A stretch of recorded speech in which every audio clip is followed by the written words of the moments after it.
Gwapo talaga siya. Niloko mo lang ako. Ay! Oh my gosh! Hala, ano ba yan?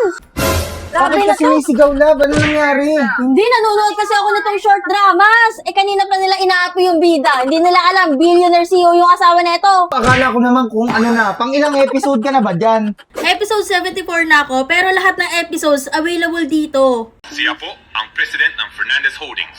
I-rewind mo nga dun. Ano yung nagpapanggap lang pala siyang mahirap? Oo! O, diba? Makikinood na din siya.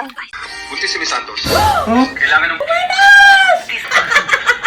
Guys, libre lang dito sa Free Reels tapos sobrang daming dramas. May romance, revenge, billionaire CEO, family drama, may mga Tagalog dub na ko literal, andito na lahat. Tapos may bonuses din while watching, daily check-ins plus rewards kapag nag-invite ka ng friends. Na-try ko rin naman siya guys at legit naman. O sige na, tara na, manood na ulit tayo.